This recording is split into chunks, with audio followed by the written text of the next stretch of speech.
Welcome back to the deep dive. We are jumping straight into one of the really tough corners of contract law today. When does a duty to perform just never actually arise? We're Yeah. looking at contract conditions and specifically what happens when that key condition relies on someone totally outside the contract doing or maybe not doing something. That's right. And our goal here is to really get under the hood of the strict common law rule, the one governing conditions precedent, particularly this idea of engaging for the act of a stranger. Mm. So if you've ever wondered, who ends up holding the bag when something becomes impossible, but it involves a third party, this is for you. We're going to break this down element by element. Okay, let's unpack that. So the basic idea, before I have to, say, pay someone or deliver something, often a specific event, a condition needs to happen first. What's the actual black letter rule when that condition completely depends on what some unrelated third person does or maybe refuses to do? Well, the rule, and it's laid out very clearly in a Massachusetts case, Audette v. Union St. Joseph, is, frankly, pretty unforgiving. It states, where one engages for the act of a stranger, he must procure the act to be done, and the refusal of the stranger, without the interference of the other party, is no excuse. Hold on, so if I agree to a condition like that, I'm essentially guaranteeing what this third party is going to do. Their mood, their availability, even their, what, their conscience? Even if I can't control them, that sounds kind of rough. From an equity perspective, maybe.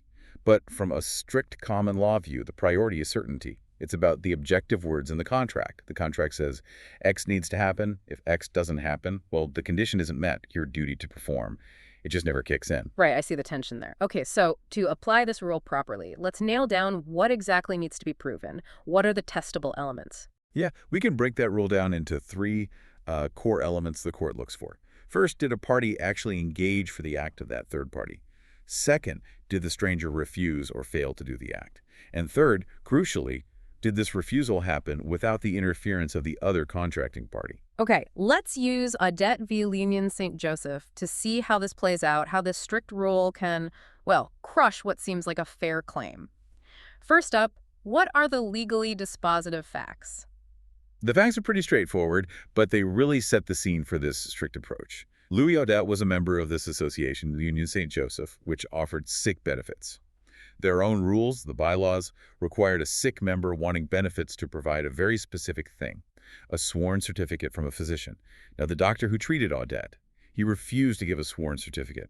Not because Audette wasn't sick, no. It was because the doctor had conscientious scruples against making an oath, like a religious or moral objection. Okay, so the association required a sworn statement. The plaintiff had a statement, just not sworn. And the core legal issue then? The precise legal question boiled down to this. Was the plaintiff, who was Audette's administratrix, acting for his estate, excused from providing that sworn certificate? Specifically because the doctor's refusal was based purely on his conscience. And importantly, not because of any, fraud or any meddling by the association itself. Right. So what rule of law did the court apply here? Can you state the full rule again and break down its elements for us? Sure. The court applied that strict common law rule we just discussed. Where one engages for the act of a stranger, he must procure the act to be done, and the refusal of the stranger, without the interference of the other party, is no excuse. And like we said, they analyzed it using those three key elements. 1, engagement for the act.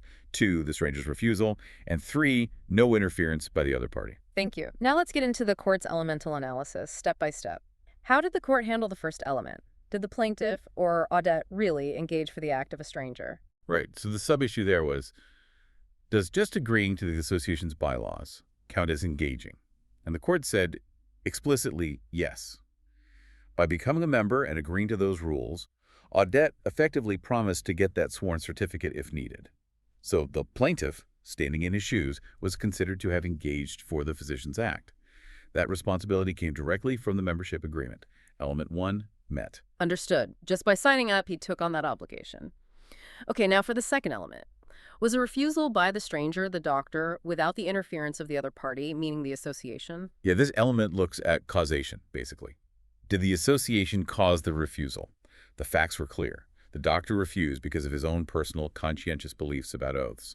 The association, the defendant here, didn't bribe him, didn't pressure him, didn't cause this internal moral objection in any way. So the court found the refusal was entirely without the interference of the association. That was pretty clear-cut based on the facts presented. Element 2 also met. Okay, here's where it gets really interesting for me. Because the plaintiff actually showed they tried hard. They used their best efforts, they asked the doctor over and over. How did the court deal with that argument? The common sense idea that impossibility, or at least trying your best, should excuse you from meeting the condition. Ah, and this is where the Massachusetts court really drew a hard line. They flat out rejected the best efforts defense, said it was irrelevant under this doctrine. Hmm. They pointed back to older cases, especially these fire insurance disputes.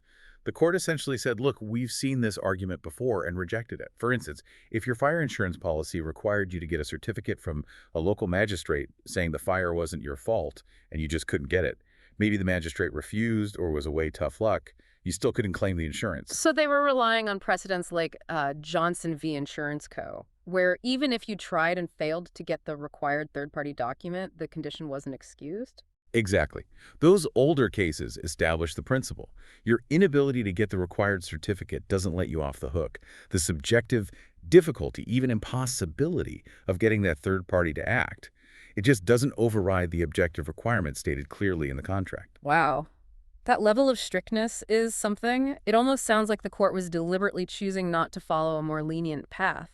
Did they mention any other legal approaches they were consciously rejecting? Yes, absolutely. And that touches on an important point about legal policy choices. The Massachusetts court knew perfectly well that other places, like New York, were often softer, especially in building contracts where you needed an architect certificate, cases like Nolan v. Whitney. In New York, courts might grant relief if they felt the architect was unreasonably holding back the certificate. But Massachusetts wasn't buying that for Audette. Not at all. They stuck to their guns. Massachusetts has this consistent view, backed by cases like Flint v. Gibson and Palmer v. Clark. Their logic is, if the parties agree to let an expert, a doctor, or an architect, whoever make the call, that decision is generally final.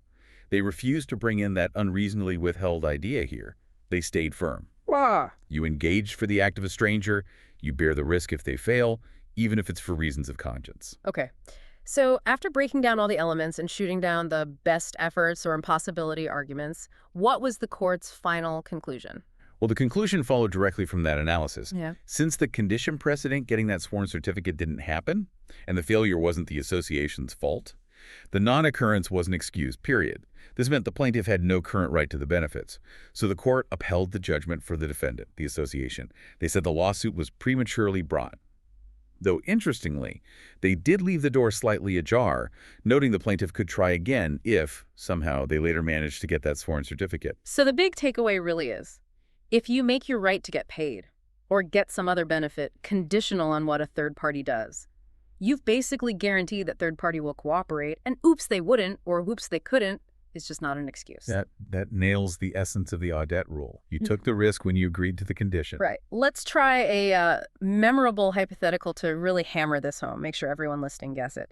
Imagine a contract to sell a super rare antique suit of armor. There's a condition. The armor must be certified by the famous metallurgist Dr. X as totally free of rust, any medieval plague residue. Yikes. Okay, but Dr. X, right before the inspection, gets sick with some contagious but not deadly virus. The CDC quarantines him indefinitely. His inspection is now literally impossible. Is the seller excused from that condition? Applying the Audette rule. Nope. The seller is basically out of luck. The seller engaged for the act of a stranger. That's Dr. X. The reason Dr. X can't act, the quarantine making it impossible, wasn't caused by the buyer at all. So the condition just remains unmet, and the risk, it lands squarely on the seller who agreed to it. The buyer's duty to pay for the armor never arises. Harsh, but crystal clear. Okay, so connecting this back. For anyone analyzing contracts, maybe for an exam or in practice, how should they approach spotting and dealing with this kind of issue? Conditions involving third parties? Okay, yeah, let's synthesize this into a kind of diagnostic checklist for issue spotting, especially useful maybe on an exam.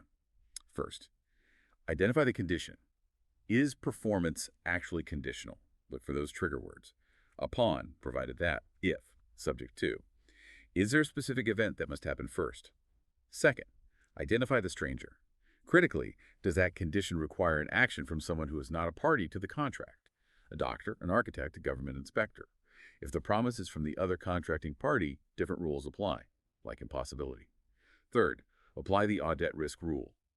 If it does involve a stranger's act, The default assumption, at least under this strict view, is that the party whose rights depend on the condition bears the risk of the stranger failing to act.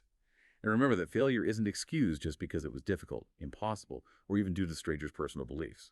Fourth, reach a conclusion. So, unless the stranger's refusal was actually caused or engineered by the other party to the contract, the defendant usually, the duty to perform, like paying money, is either discharged or at least suspended until that condition is met. Doesn't matter how hard the first party tried. So we've taken this pretty dense rule about contract conditions, used Audette to break it down element by element, and really seen that sharp clash between strict contract language and, what might feel fair when things go wrong. Exactly. And the really fascinating thing is how much the common law, at least in this Massachusetts strain, values that certainty.